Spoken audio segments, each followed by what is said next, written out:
नमस्कार, आप देख रहे हैं एनबी न्यूज और मैं लेकर हाजिर हूं हरियाणा चौपाल।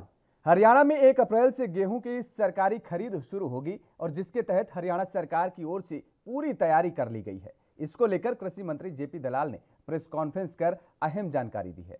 उन्होंने मंडियों में किसानों को किसी भी प्रकार से असुविधा न होने का बड़ा दावा किया है। तो मंडियां प्रोक्योरमेंट की चलेंगी, उसके लिए हमारी पूरी व्यवस्था है। सरसों का भाव हमारी मंडियां हमने खुली कर रखी हैं, लेकिन अभी तक मेरे ख्याल में 1 क्विंटल भी सरसों हमें नहीं मिली होगी। और हम इस बात पे खुशी है कि भाव इतना ऊपर रहे कि एमएसपी पे बेचना ही ना पड़े किसान को।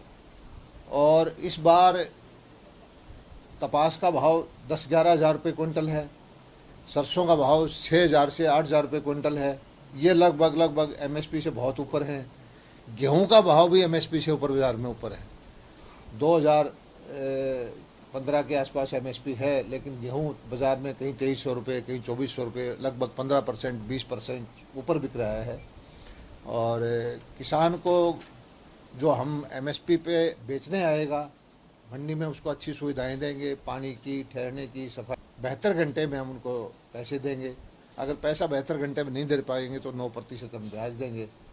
तो इस तरह से हर साल कदम दर कदम चल के हम चाहते हैं कि हरियाणा एक आदर्श कृषि प्रदेश बने।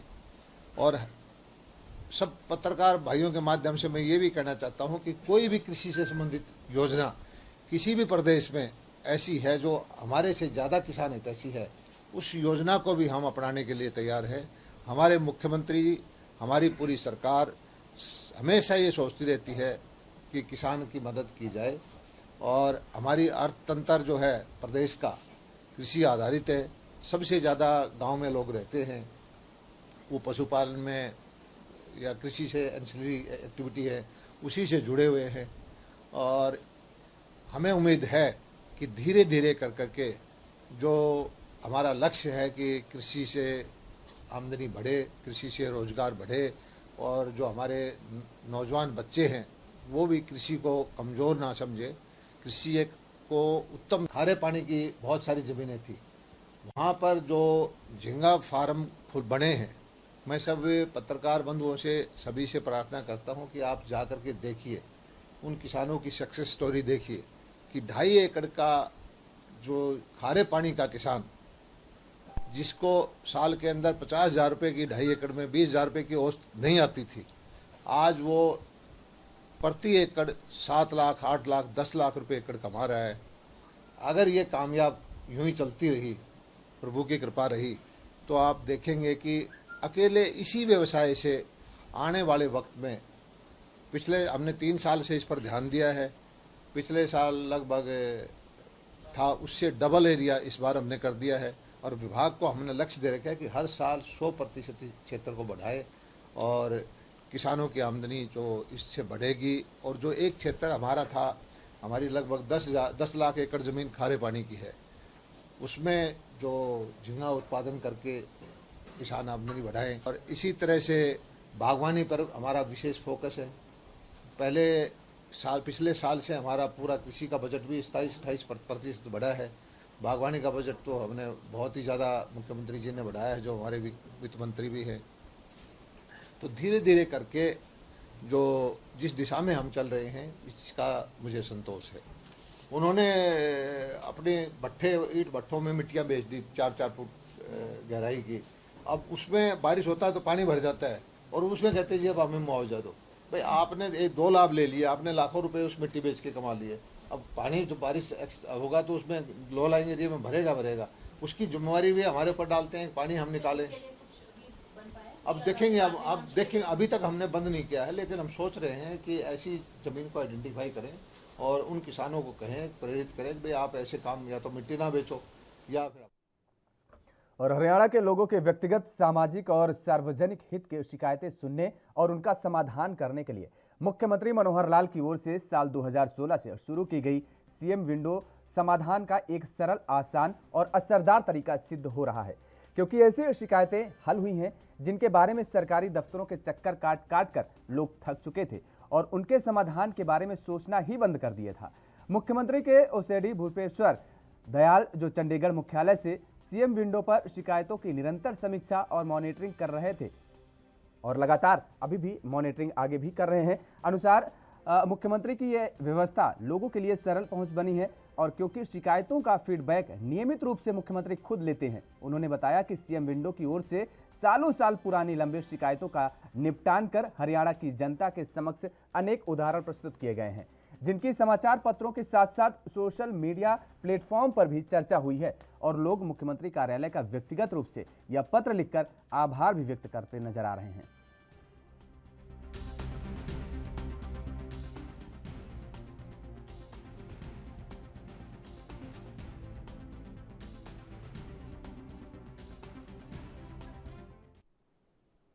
हरियाणा के परिवहन और खनन मंत्री मूलचंद शर्मा ने कहा है कि मुख्यमंत्री मनोहर लाल की ओर से बल्लभगढ़ में 2 किलोमीटर लंबे एलिवेटेड पुल बनाए जाने की घोषणा से शहर को जाम से मुक्ति मिलेगी। इसके बन जाने से आसपास के 80 से ज्यादा गांवों को लाभ मिलेगा। राजा नाहर की नगरी के लिए सीएम द्वारा दी गई ये बड़ी सौगात है। परिवहन मंत्री गुरुवार को चंडीगढ़ स्थित अपने कार्यालय में पत्रकारों के सवालों का जवाब दे रहे थे। उन्होंने कहा कि 350 करोड़ रुपए की लागत से बनने वाला यह एलिवेटेड पुल 2 किलोमीटर लंबा होगा और फरीदाबाद के सेक्टर 62 से बल्लभगढ़ शहर से होते हुए कल्पना चावला पार्क के आसपास दिल्ली आगरा नेशनल हाईवे तक बनाया जाएगा। और इसके साथ फिलहाल नेशनल हाईवे से दिल्ली मुंबई एक्सप्रेसवे के बीच की दूरी 2 किलोमीटर है। इस दूरी को तय करने के लिए वाहनों को फरीदाबाद और बल्लभगढ़ की घनी आबादी के बीच से गुजरना पड़ता है। एलिवेटेड पुल बन जाने से वाहन जाम में नहीं फंसेंगे और चंद सेकंड में यह 2 किलोमीटर की दूरी तय कर सकेंगे।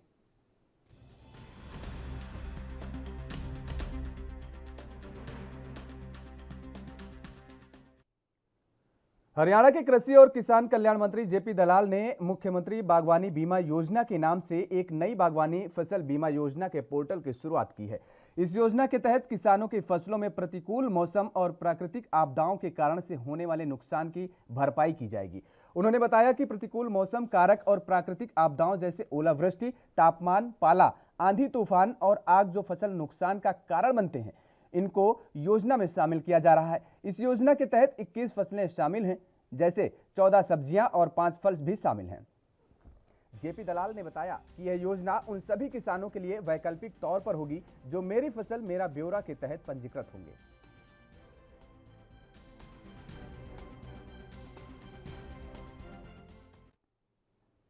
उधर रेवाड़ी के अनाज मंडी में भी 1 अप्रैल यानी शुक्रवार से गेहूं की सरकारी खरीद शुरू होनी है और मार्केट कमेटी के सचिव के मुताबिक गेहूं खरीद और उसके उठान रखरखाव की भी सभी तैयारियां पूरी कर ली गई हैं। मंडी में आने वाले किसानों को किसी प्रकार की परेशानी नहीं होने दी जाएगी। मार्केट कमेटी सचिव ने बताया कि रेवाड़ी में गेहूं का रखरखाव के लिए एक प्रिंसिपल यार्ड और दूसरा सब यार्ड बनाया गया है। 3 दिन हैफेड और 3 दिन वेयर हाउस की ओर से गेहूं की सरकारी खरीद की जाएगी। किसानों को कोई परेशानी न हो, इसके लिए मंडी में 8 वाटर कूलर भी लगाए गए हैं। किसानों के बैठने के लिए शेड की व्यवस्था की गई है। मंडी में किसानों के खाने के लिए अटल किसान कैंटीन है, जहां उन्हें मात्र 10 रुपए में खाने की थाली उपलब्ध होगी।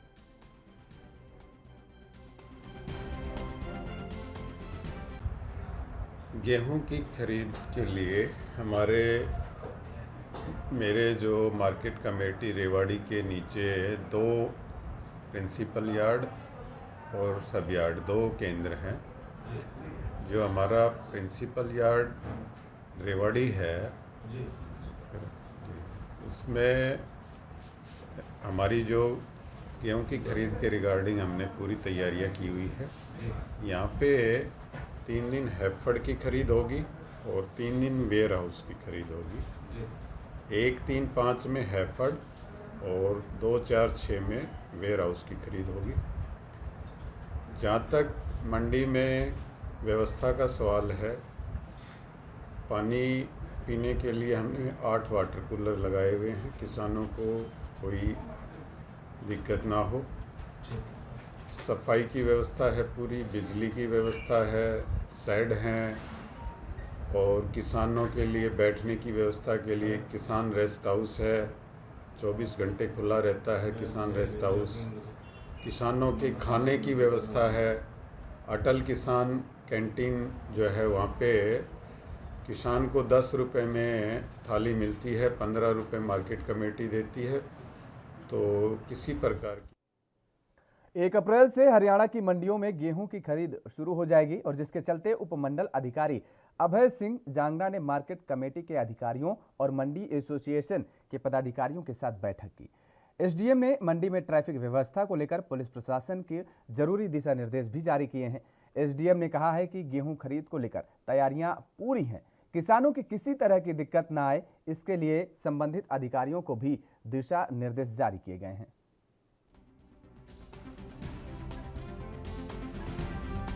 गेहूं का सीज़न जो है वो 1 तारीख से स्टार्ट हो रहा है और घरौंडा के अंदर घरौंडा, बरसत और मुनक 3 मंडियां बनाई गई हैं। जैसा कि आपको पता है कि यहाँ जो है वो ट्रांसपोर्ट की इशू रहती है, तो उसके लिए ट्रैफिक व्यवस्था के लिए डीएसपी साहब और एसएचओ साहब सभी को बुलाया गया है और जो इनके प्रधान है मंडी एसोसिएशन की तरफ से उनसे बात की गई है कि कोई इशू ना हो। किसी सफाई व्यवस्था हो चुकी है। अर्लियर जो इससे पहले थी वो यहाँ पे जो है वो एक्शन के द्वारा सारा काम करवा दिया गया है, सड़कें ठीक हो चुकी हैं, पीने के पानी का बंदोबस्त है, साफ सफाई भी है, सभी तरीके की व्यवस्था ठीक है। किसान भवन की बात करें, किसानों के लिए किस प्रकार की सुविधा रहेगी? किसानों के लिए यहाँ रहने के लिए सारी जगह व्यवस्था रहेगी। जनरली कोशिश ये रहेगी कि किसान अपना माल जो है वो आवक छोड़ के उसके अंदर चला जाए, नहीं तो फिर मंडी चौक होने के चांसेस रहते हैं। तो मेरे सभी किसान भाइयों से रिक्वेस्ट है कि जितनी जल्दी। और देश में बढ़ रही कमरतोड़ महंगाई को लेकर कांग्रेस आज सड़कों पर उतर आई है। उसी कड़ी में आज अंबाला कैंट के सदर बाजार में कांग्रेस ने धरना प्रदर्शन किया। खाली गैस सिलेंडर और खाली पीपों को लेकर कांग्रेसी धरने पर बैठे और महिलाओं ने सरकार के खिलाफ जमकर नारेबाजी की। ये धरना कांग्रेस प्रदेश अध्यक्ष कुमारी शैलजा के नेतृत्व में होना था, लेकिन शैलजा के धरने में न पहुंचने के कारण धरने का नेतृत्व मुलाना के विधायक वरुण ने किया है। कांग्रेस विधायक ने कहा है कि देश की जनता को तिल तिल कर तड़पाने का काम सरकार कर रही है, इससे हर कोई परेशान नजर आ रहा है।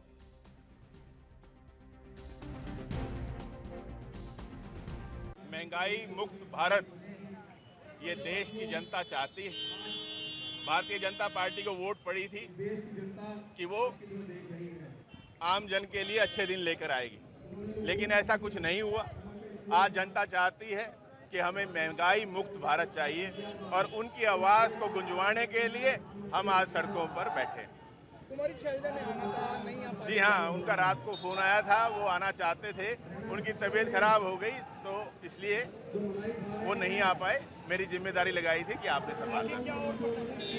जी हाँ, पूरे देश में भी प्रदेश में भी हर स्तर पर ये कार्यक्रम अब चलते रहेंगे जब तक कि आम जन को आराम ना मिले। और आपकी जानकारी के लिए मैं बताऊं कि कहा गया था कि एक देश होगा एक टैक्स होगा, जीएसटी लागू किया गया था, लेकिन आज भी वैट लगा हुआ।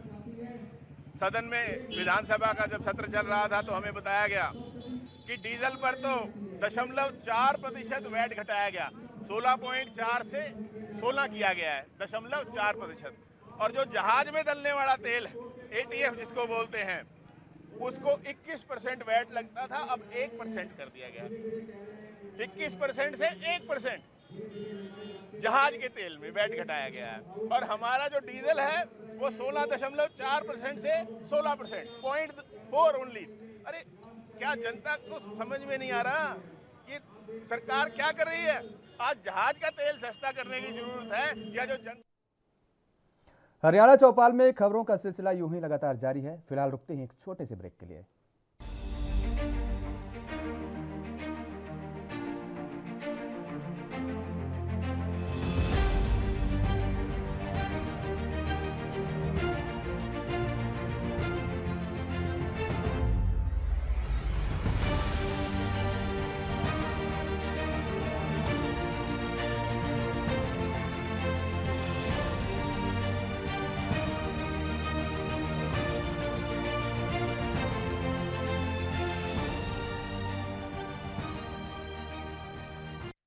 ब्रेक के बाद एक बार फिर आप सभी का स्वागत है। हरियाणा चौपाल में खबरों में आगे बढ़ेंगे।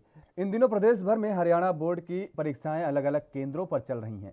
शासन और प्रशासन जहां परीक्षा केंद्रों पर नकल रहित परीक्षाएं आयोजित किए जाने के लंबे चौड़े दावे कर रहा है, वहीं परीक्षा केंद्रों में बाहरी हस्तक्षेप और नकल के जिस प्रकार के वीडियो वायरल हो रहे हैं, उससे साफ पता चलता है कि प्रशासन के लाख प्रयास के बावजूद भी नकल धड़ल्ले से चल रही है। ऐसा ही मामला झज्जर जिले के बादली सब डिवीजन से सामने आया है। यहाँ के बूपनिया गांव में गत दिवस बोर्ड की 12वीं की परीक्षा थी। केंद्र के बाहर पुलिस का भी इंतजाम किया गया था, लेकिन यहां परीक्षा केंद्र के बाहर से नकल कराने वालों की खूब मौज रही। पुलिस की मौजूदगी में बाहरी लोग नकल कराते रहे और पुलिस केवल मूकदर्शक बनी रही। इसी तरह से वीडियो सोशल मीडिया पर भी वायरल हो रहा है और जिसके बाद प्रशासन जागा। बादली के एसडीएम विशाल कुमार ने मामला संज्ञान में होने की बात कही है। उन्होंने कहा है कि मामले की जांच की जा रही है और जो भी मामले में दोषी पाया जाएगा उसके खिलाफ सख्त कार्रवाई की जाएगी। ठीक है, बुपने गांव में एक सोशल मीडिया के माध्यम से हमें एक संज्ञान में आया था मामला, तो मैंने पर्सनली पुलिस के आला अधिकारी भी सब साथ थे, तो मैंने विज़िट किया वहाँ पे और देखा है कि बाहर से कुछ एक्सटर्नल डिस्टर्बेंस हुई है। तो उस एक्सटर्नल डिस्टर्बेंस को हम हल्के में नहीं ले रहे। वहाँ पे मैंने सबको बात भी की है कि भविष्य में उनको चेताया भी है और जो जिसने किया है उसके खिलाफ बड़ी सख्त से सख्त कार्रवाई की जाएगी। 144 सेक्शन लगा हुआ है और परीक्षा केंद्र के बाहर किसी भी प्रकार की 144 की उल्लंघना बर्दाश्त नहीं की जाएगी। इसके लिए जो हमारी 188 सेक्शन है उसके अंदर कड़ी कार्रवाई के प्रावधान है और ऑलरेडी इस बारे में पुलिस के अधिकारियों से बातचीत की जा चुकी है। जो भी दोषी हैं उनके ऊपर 188 में कड़ी से कड़ी कार्रवाई की जा रही है और किसी भी प्रकार की इस तरह की जो शरारत है वो बर्दाश्त नहीं की जाएगी। और साथ ही साथ जो वहाँ के पेरेंट्स हैं बच्चों के, उनसे भी हम बात कर रहे हैं।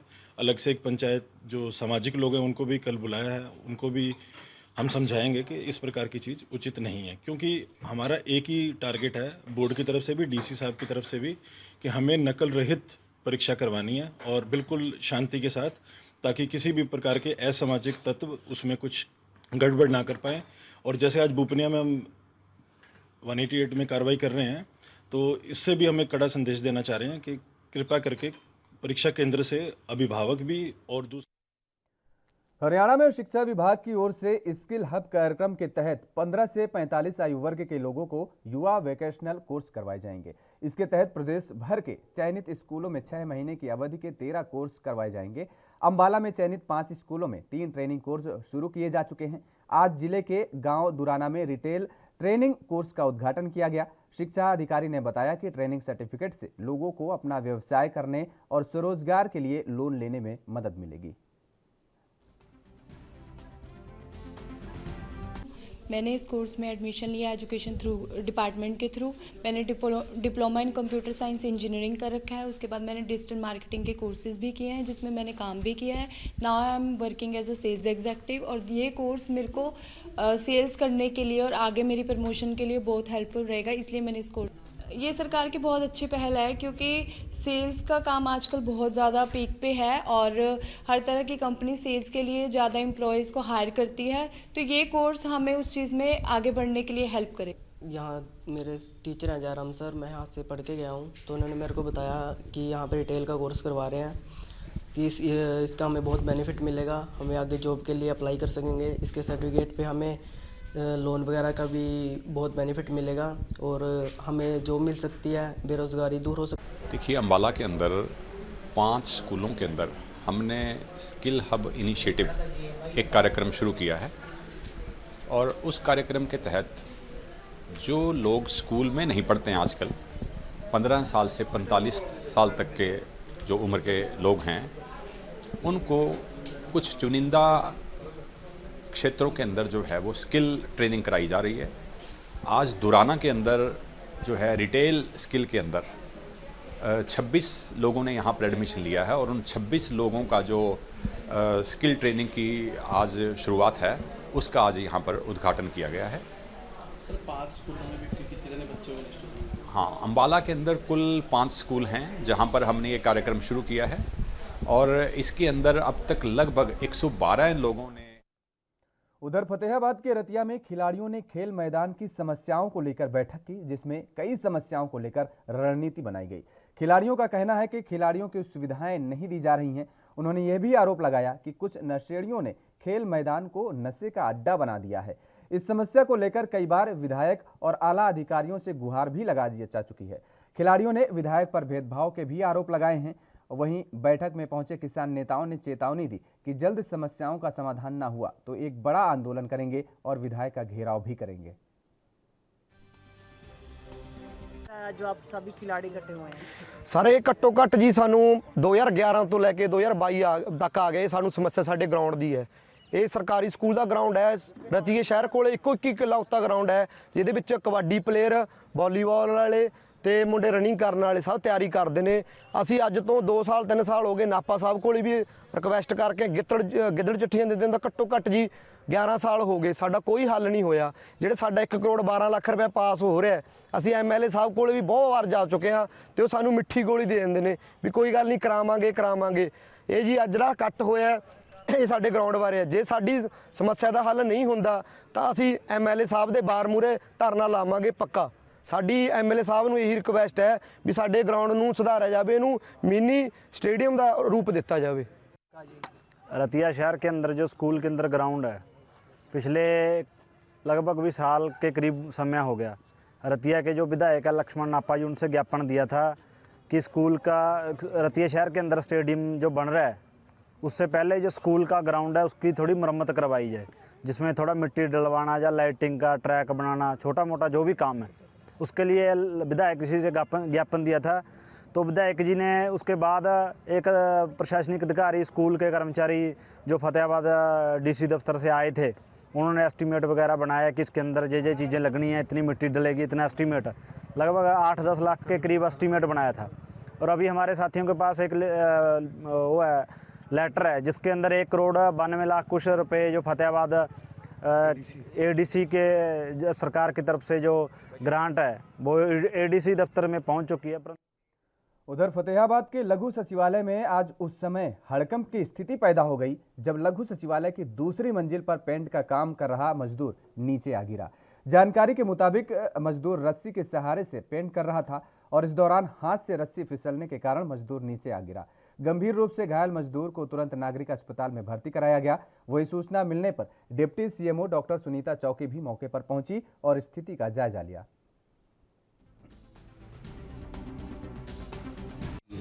ऐसा सर वो ना ऊपर रंग करने जा रहे थे और रस्सी बांध रहे थे तो वो गिर गया और उसको अस्पताल में भर्ती कराया है। कोई दिक्कत नहीं है, ठीक है बंदा। अभी फोन पे बात भी हुई। तो दूसरी मंजिल पे पेंट कर रहा था? हाँ जी, दूसरी मंजिल पे ऊपर पेंट कर रहा था। तो रस्सी टूटने हुआ? रस्सी बांध रहे थे वो तो वो फिसल गया तो गिर गया। ये जी असल में कॉन्ट्रैक्टर के बंदे हैं, उनकी हमें जानकारी नहीं है एजेंसी के। क्या नाम है किस डिपार्टमेंट द्वारा ये काम करवाया जा रहा है? ये PWD के द्वारा काम करवाया जा रहा है जी। आपका क्या नाम है? मेरा जसवंत सिंह। कहाँ से आप? मैं फतेहाबाद से, PWD से। और हरियाणा चौपाल में फिलहाल इतना ही। खबरों के लिए आप देखते रहिए ANB न्यूज़। नमस्कार।